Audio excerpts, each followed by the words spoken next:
I want to start off by saying that I definitely did enjoy Cryo Archives. I had a lot of fun playing that map, but I could see some concerns taking place, and I don't think I'm the only one.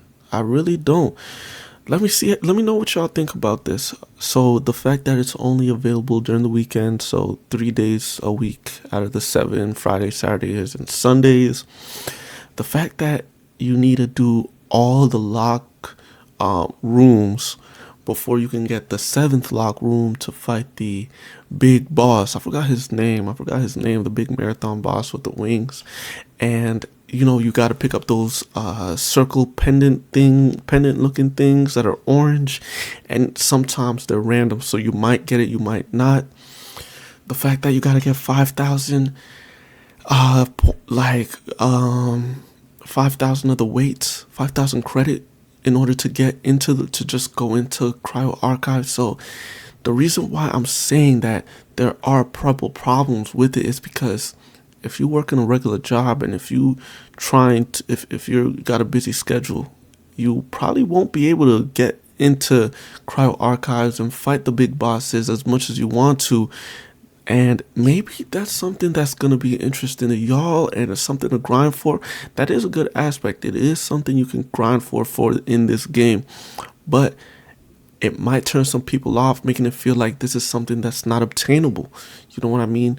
If you introduce a new player to Marathon, are they going to say, oh, this is something I want to grind towards? Or are they going to say, I feel like it's too late for me to join. I feel like everyone else has already gotten the good loot. I feel like that's such a difficult thing to do. And not gonna lie, once I first heard of the requirements in order to fight the boss, in order to get into the rooms, I was kind of disappointed. I was like, damn, that's a grind right there. That's a grind. Unless you're playing this game 11 hours a day and grinding it out and not casual, then it's gonna be difficult for you to even get into Cryo Archives and to get into that big boss room to get that secret weapon. I saw a lot of the streams that took place, and it looks live. But maybe it could be the mindset of, okay, this is something to aim for. Let me fight all the bosses in perimeter. Let me fight the boss in outpost and dire marsh, so I can get all the keys and hopefully get all the stuff I need in order to fight the boss in Cryo Archives, so I can get the good weapon. And Cryo Archives is not an easy map. Every single time I hopped in, it was crazy. Not only are you fighting bots that are mostly blue, green, or purple shield, you're fighting other teams. You're getting flanked. I had one decent game where my team was the last one, and we were running all over looking for more security tags, more points in order to extract. We couldn't find any. We were cooked. We were done in the last minute. We had some good loot, and we just sat there like, damn, it's really over. So, and then, I mean, the other games I played, I was just getting like pretty much just steamrolled. I hopped in and, I'm fighting the boss. I try to make stuff happen, and then boom, got railed by a team. Pause. And, that's the thing.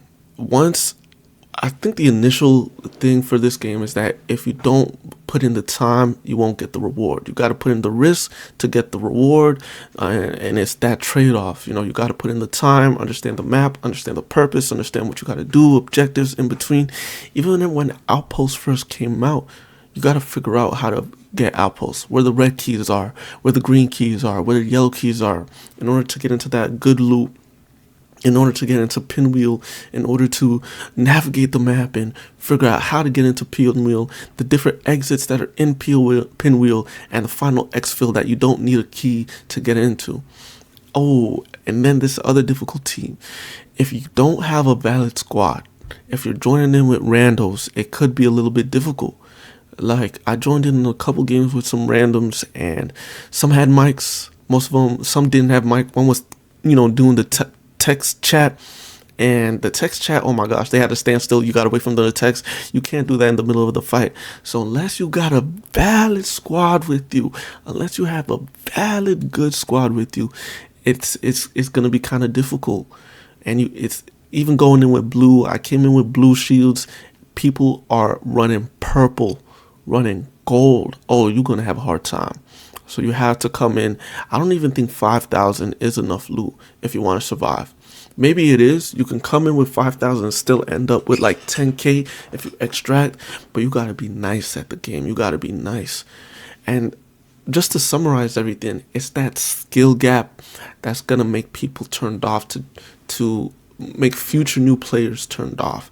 That's why I'm saying that's really the only new problem, or the only problem with Cryo Archives. But if you started off with Marathon since day one of launch, oh man, this is a fun map.